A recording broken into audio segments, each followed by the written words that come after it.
Boa noite a todos mais uma vez. Boa noite.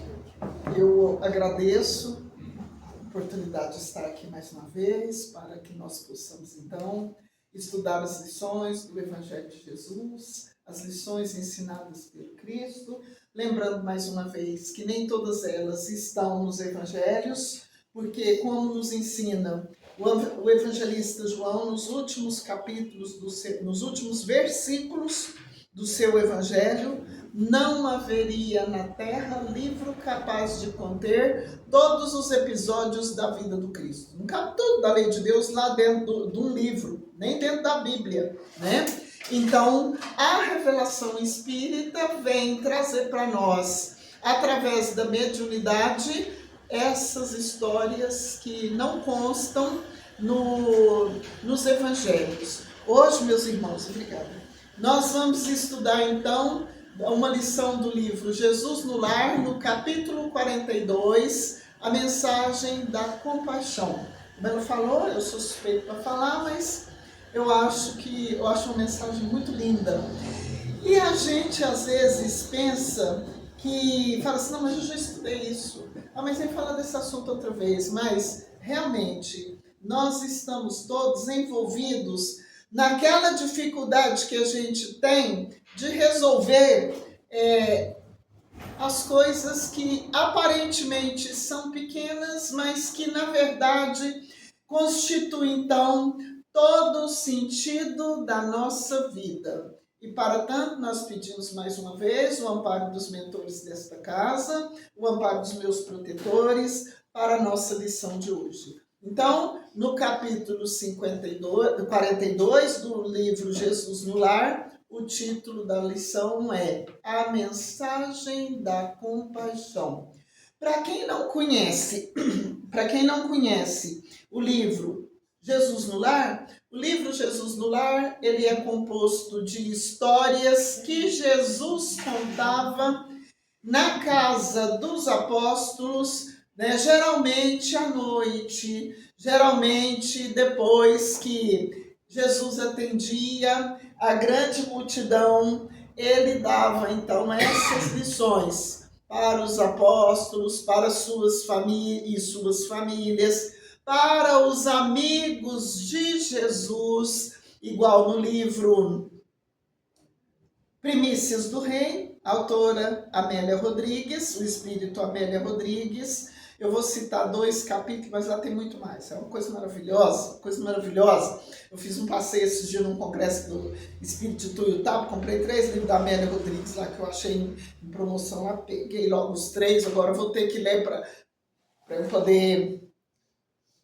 ver se eu aprendo mais um pouco, né? Então, lá no livro Primícias do Reino tem o capítulo A Família de Betânia. Quem que é a família de Betânia? Lázaro, Maria e Marta, né? Então, uma lição maravilhosa é o amor do Cristo. Jesus tinha os seus amigos aqui na terra. Todo mundo tem que ter amigo encarnado, amigo desencarnado. Se a gente não tiver amigo, já está perdido, né? Se a gente não tiver amigo, se a gente não se esforçar para viver como verdadeiros irmãos, e nosso sofrimento, nossa luta fica muito maior, impossível. Mas o que vem a ser a compaixão? O relógio fica aqui bem na vista. Passou 6 minutos. O que é isso? Eu vou ler aqui e eu explico. A compaixão é aquele sentimento piedoso de simpatia que a gente tem para com aquele irmão que está vivendo, então, uma situação muito difícil e às vezes constrangedora mesmo. Uma doença muito grave, um problema moral, um crime, né? Uma ação praticada que depois a gente fala, enquanto há muitas assim, porque nós somos assim, se é um criminoso, aí você merece pena de morte. Se é um adultério, você merece morrer sozinho. Nós temos, ainda está faltando muito dentro de nós a verdadeira compaixão. Para a gente ter uma ideia do que é a verdadeira compaixão, o nosso modelo, O nosso guia é sempre o Mestre Jesus, né? Então, ele tinha essa verdadeira compaixão, que eu vou falar daqui a um pouquinho, que agora eu vou terminar o conceito. Então, quando a pessoa tem essa compaixão, conforme o Evangelho de Jesus nos ensina para com a tragédia pessoal de outra pessoa, né? E esse sentimento piedoso, de amor, de compreensão, quando a gente consegue se ver no lugar de outro, porque as nossas provas, elas têm muito de semelhante. O erro que eu vejo no meu próximo agora, e ver defeito dos outros é a coisa mais fácil, né? Porque o defeito do outro está aqui, a gente vê ali. Da gente, a gente passa lá para trás, né? A gente não vê não. E a gente esconde até da gente mesmo, né? Então a gente vê o defeito do outro com muita facilidade. Uma vez eu ouvi um expositor lá no Bezerra falar o seguinte: que a gente percebe defeito do outro, não é para fazer fofoca não, porque senão você vai arrumar dívida, problema. É para a gente aprender a corrigir o da gente. Opa, fulano fez isso quando a situação complicada. É melhor eu não fazer não. É melhor eu ir por outro caminho, é melhor eu tomar uma outra atitude, é melhor eu fingir de bobo e ficar calado, porque viver não é brincadeira, né? Viver é muito perigoso, como já dizia Guimarães Rosa, né? Então, a gente vê o defeito do outro, a dor do outro, é para prevenir a gente e a gente se solidarizar com ele. Ah, mas por quê?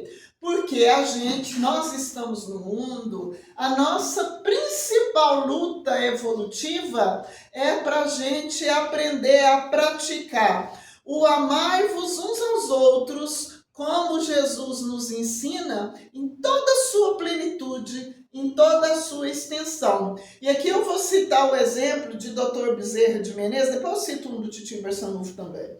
Um exemplo do Dr. Bezerra de Menezes, que qualquer situação em que ele via de sofrimento do próximo, os olhos se enchiam de lágrimas, ele ficava profundamente emocionado, né? Essa questão de compaixão, de se solidarizar com o outro, ela não precisa ser só em momentos de tragédia, não. Eurípides Barçanufo, você sabia que, por exemplo, podia estar caindo na chuva que fosse. Ele só abriu o guarda-chuva dele quando ele via todos em volta dele de guarda-chuva aberto. Vocês acreditam?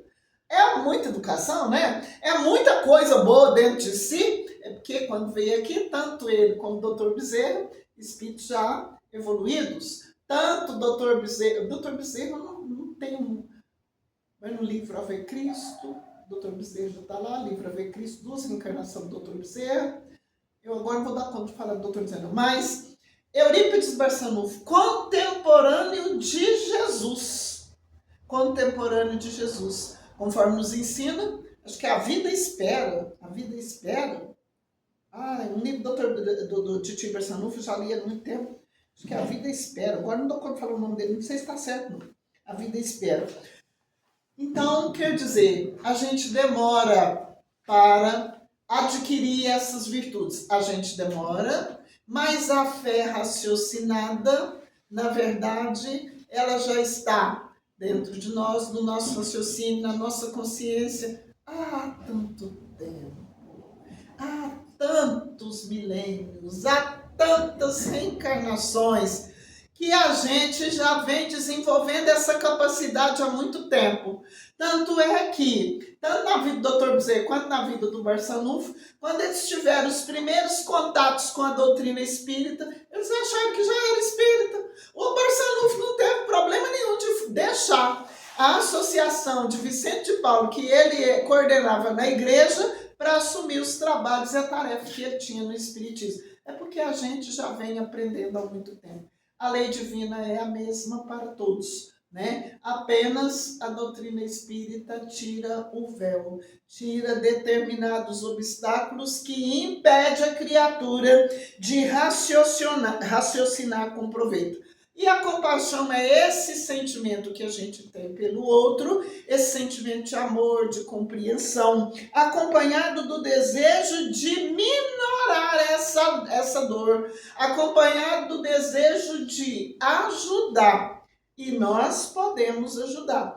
Quando a pessoa está distante de nós, quando não oferece condição de diálogo, porque às vezes a pessoa ainda não está em condição de ouvir, a pessoa ainda não está em condição de compartilhar, precisa conviver mais com a própria dor. O que a gente pode fazer? A prece, a leitura do Evangelho, oferecer em favor daquela pessoa.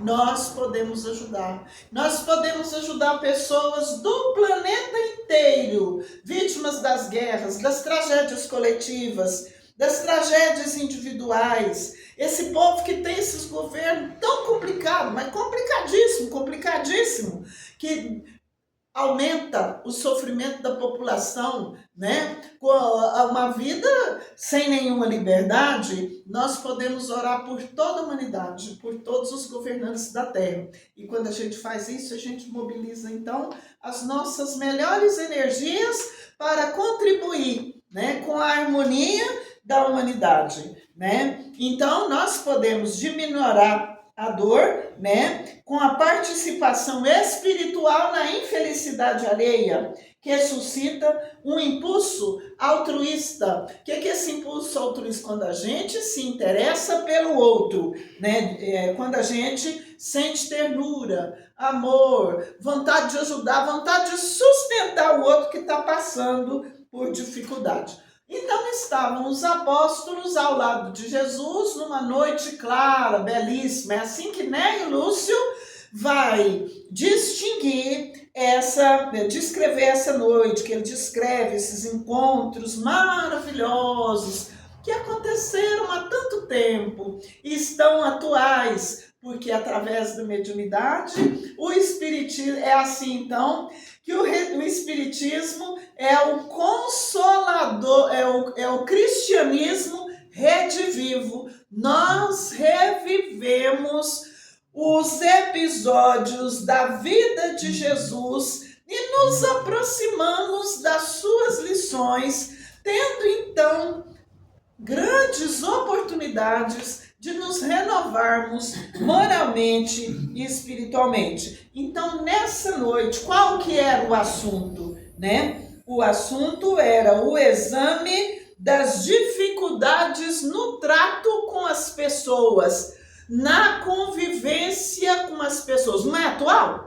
Todo mundo tem essa dificuldade dentro da casa espírita, dentro do nosso lar, no trabalho. Gente, a coisa não é fácil conviver na rua, no trânsito. Nós estamos sempre sendo desafiados, né? Como saber viver melhor com as pessoas? Por quê? Nós que conhecemos o Evangelho de Jesus, nós somos ainda espíritos imperfeitos, mas nós temos o dever de procurar agir diferente.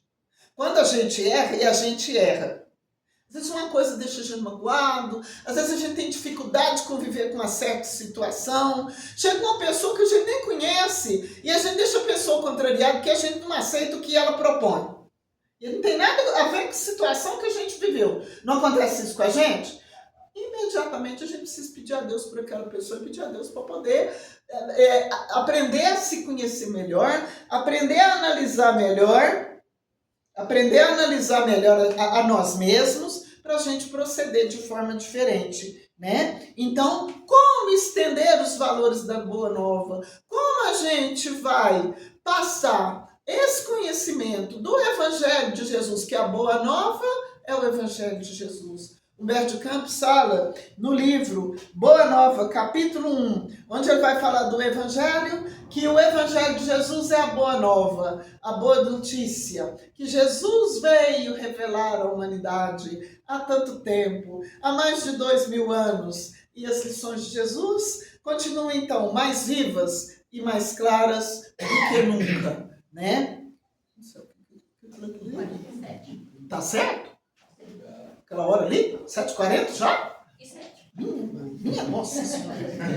Bom, aí os apóstolos vão fazendo perguntas para Jesus, colocando as dificuldades que eles enfrentam em cada situação. Senhor, que fazer diante da calúnia que nos dilacera o coração? Quando alguém acusa a gente de uma coisa que a gente não fez, um defeito que a gente não tem. Ou então se a gente tem, e a pessoa acusa num grau 10, você já está lá na maior luta, você já está no grau 7, no grau 8, o outro vai em cima do irmão e cobra a totalidade. Que nós queremos a perfeição uns dos outros, quando nós não somos perfeitos. E Jesus vai falar, tem piedade do caluniador e trabalha no bem de todos. Respondeu Jesus, porque o amor desfaz as trevas do mal e o serviço do bem, né? E o serviço do bem destrói a ideia desrespeitosa.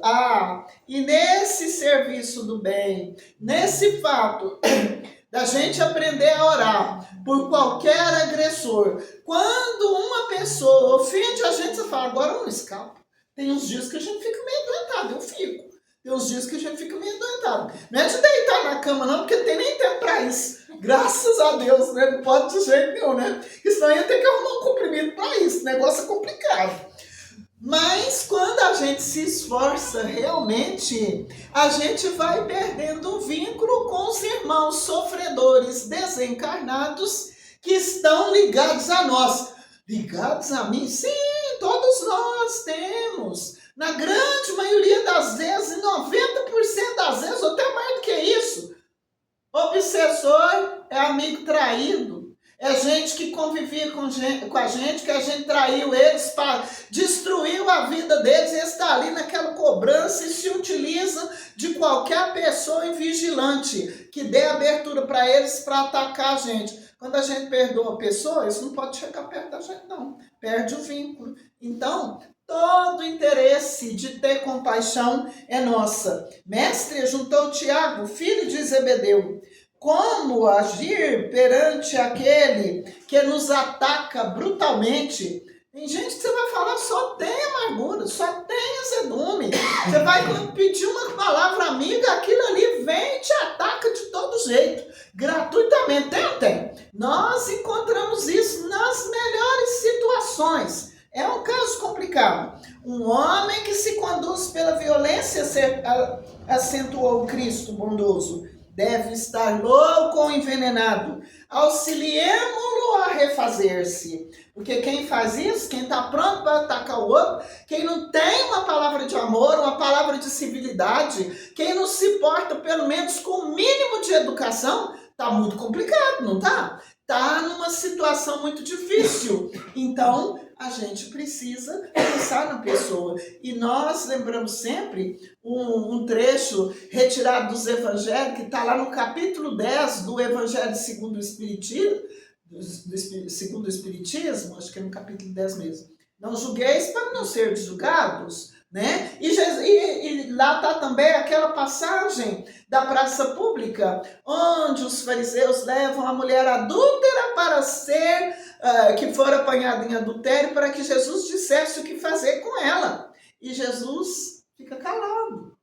E abaixa no chão e vai escrever. E todo mundo escrevendo na terra com o dedo. Isso é simbólico. E todo mundo fica lá calado, aí doido para saber o que Jesus vai falar, para ver se podia acusar ele. E de repente, como eles continuassem perguntando e insistindo, Jesus levantou e falou com a maior mansidão: aquele dentre vós que estiver sem pecado, atire a primeira pedra.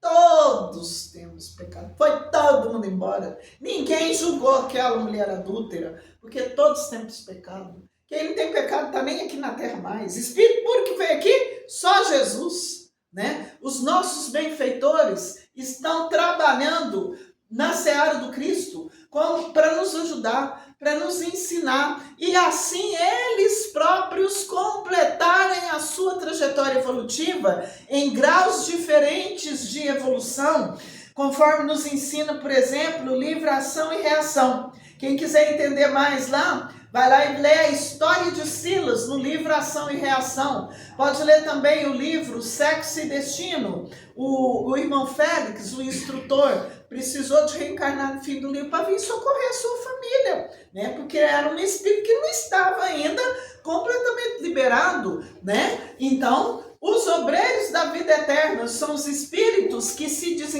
desencarnam, retornam à vida espiritual e continuam trabalhando. Senhora do Zil Judas, mostrando os olhos esfogueados. Judas tinha muito problema evolutivo, muito problema de evolução, muito problema de obsessão, né? E quando o homem que nos ofende, né, se reveste de autoridade respeitável, qual seja de um príncipe ou sacerdote, com todas as aparências do orientador consciente normal. Quando é um dirigente espírita, quando é uma pessoa que fala, quando é uma pessoa que fala assim, como é que faz? Todos somos pecadores, conscientes de que todos somos imperfeitos e de que o melhor meio para a gente evoluir é uns dando a mão para os outros, é uns tendo paciência com os outros, é falar sobre essas coisas tão complicadas, que não é complicado a gente falar, né?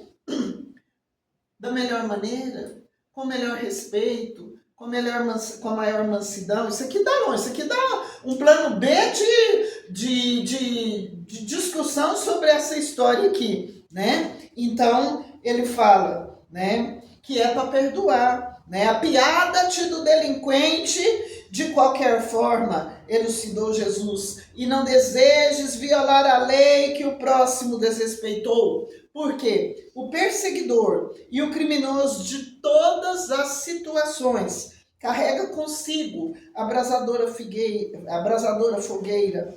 Uma falta não resgata outra falta, o sangue não lava sangue, um crime não resgata, não justifica outro crime, né? Perdoa e ajuda, né? O tempo está encarregado de retribuir a cada criatura de acordo com o seu esforço, né? Nossa Senhora. Pode falar com sossego. Estou acabando aqui. Né? Então, mestre, atalhou Bartolomeu, que fazer do juiz que nos condena com parcialidade, aquele juiz que está vendo que a coisa está errada e condena o outro. Quando meu sobrinho tirou a carteira da OAB, assim que ele formou, eu não queria ir lá não, porque eu tinha o trabalho na quarta-feira, ele chorou.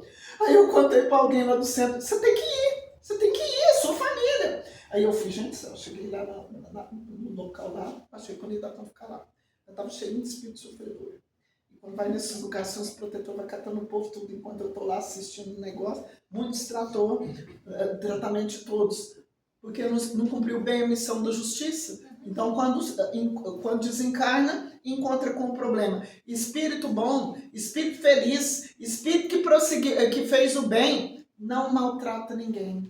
Não faz o mal para ninguém, procura ser justo. E existe muita gente justa, muita gente que está se esforçando para fazer a coisa certa em todos os lugares da Terra. Então eu vejo assim, por exemplo, ultimamente está muito difícil a gente assistir jornal, né? Mas quando tem algum fato que comove a sociedade, que chama atenção e que chama a mãe ou o pai de alguém que cometeu muito crime, e a mãe pede perdão para a sociedade, o pai pede e fala que fez tudo o que foi possível, mas não conseguiu, eu acredito, porque educar um filho, né, não é tarefa fácil para nenhum pai nem para uma mãe, né? Então a gente se coloca no lugar daquele pai e daquela mãe que muito lutou para educar o filho e não deu conta, né? Mas nesses casos, Deus dá uma nova oportunidade, né? Mestre, atalhou Bartolomeu, né? Aí já falou do juiz que condena com parcialidade. Senhor, indagou Tadeu, como proceder diante da mulher adúltera, do homem adúltero, ninguém falou, meu Deus do céu, diante da mulher adúltera, né, que amamos, como proceder diante da mulher que amamos, quando se entrega a quedas morais? E Jesus vai perguntar para ele, os sofrimentos íntimos que a dilaceram, o peso na consciência dia e noite, não constituirão por si só uma aflição, né? E tem os casos também, né? Quando o marido adúltero, o homem adúltero desencarna, a conta dele tá lá prontinha. Se ele não pagar por ela aqui mesmo, não ficar doente, não ficar sozinho, né? Porque eu li esses dias no livro da Joana de Ângeles, para falar sobre a influência do Espiritismo no progresso. Joana de Ângeles tem um livro que chama Leis Morais da Vida. A vida tem infinitos recursos de mandar a conta. Não tem esse negócio, conta da mulher de um jeito, o homem não paga não, hein? Cuidado com isso, hein? Meu Deus do céu, meu Deus do céu. E Jesus, então, resolvendo essas questões, respondeu, atendeu aquele ímpeto, aquela vontade de saber que todos que fizeram pergunta demonstraram à noite. Quando ele percebeu que todo mundo parou de perguntar, ele vai então encerrar isso aqui. Se pretendemos banir os males do mundo, cultivemos o amor que se compadece no serviço que constrói para a felicidade de todos. Se a gente quer ser feliz, se a gente quer abaixar o juro da dívida da gente, trabalhe no bem incessante, né? Mas o bem maior tem que sair de dentro de nós. Paciência, tolerância, compaixão profunda pelos que sofrem. Te ofendeu? Ora por ele, desejando todo bem por ele ou por ela, até conseguir perdoar, né? Ninguém se engane. As horas são inflexíveis instrumentos da lei, que distribui a cada um segundo suas obras. Ninguém procure sanar um crime praticando outros crimes, porque o tempo tudo transforma na terra, operando com as labaredas do sofrimento ou com o gelo da morte. Certinho? Eu agradeço a todos, agradeço a Deus, a Jesus, os nossos benfeitores queridos, né? E agradeço essa oportunidade.